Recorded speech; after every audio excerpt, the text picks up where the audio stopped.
Hello, नमस्कार. मी अंजली. तर अंजली रेसिपीजमध्ये आपलं स्वागत आहे. आज आपण बनवणार आहोत ओरिओ बिस्किटचे मोदक. तर सगळ्यात प्रथम आपण ओरिओ बिस्किट घ्यायचे आहेत 3 पॅकेट आणि त्याचं क्रीम आता आपण एका साईडला काढून घेऊया. अशा पद्धतीने सगळ्या बिस्किटचं क्रीम आपण एका बाजूला काढून घ्यायचं आहे. त्याच्यानंतर आता मिक्सरच्या भांड्यामध्ये मी बिस्किटचे असं बारीक हे करून घेणार आहे, पावडर करून घेणार आहे. अशा पद्धतीने पावडर करूया. आता ही पावडर बिस्किटची आहे, त्याच्यामध्ये आपण आता दूध घालून घेऊया. दुधामध्ये ही पावडर आपण व्यवस्थित पिठासारखी मळून घेऊया. अतिशय साधी सोपी आणि 5 मिनिटातच होणारी रेसिपी आहे लहान मुलांना खाण्यासाठी. तर आपलं बिस्किटांच्या चुऱ्यांचं पीठ तयार झालेलं आहे. आता आपण क्रीम, थोडंसं खोबरं आणि पिठी साखर घेतलेली आहे.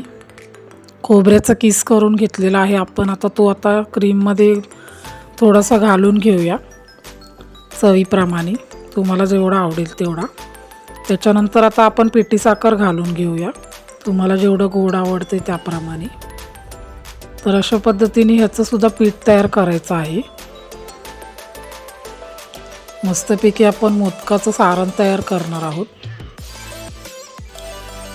आणि अशा पद्धतीने क्रीमचं आणि बिस्किटांचं व्यवस्थित आपण सारण तयार करून मोदक तयार करणार आहोत. तर मोदकाच्या साच्याच्या सहाय्याने आता आपण मोदक तयार करून घेऊया. एकदम 5 मिनिटामध्येच होणारी रेसिपी आहे, बघू शकताय तुम्ही. आणि लहान मुलांना जर खाण्यासाठी काही वेगळं ट्राय करायचं असेल तर तुम्हाला ही रेसिपी नक्कीच ट्राय करून बघा. एकदम साधी सोपी रेसिपी आहे.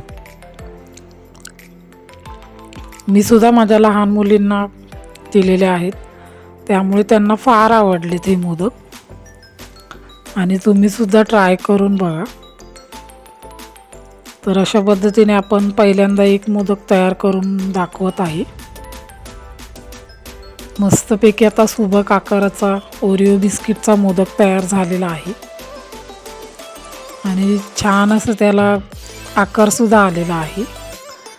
तर अशा पद्धतीने आपण बाकीचे मोदक तयार करून घेतलेले आहेत, बघू शकताय. आणि अशाच नवनवीन रेसिपीजसाठी अंजली रेसिपीजला सबस्क्राईब करा, लाईक करा, शेअर करा आणि कमेंट करा. थँक्यू. बाय.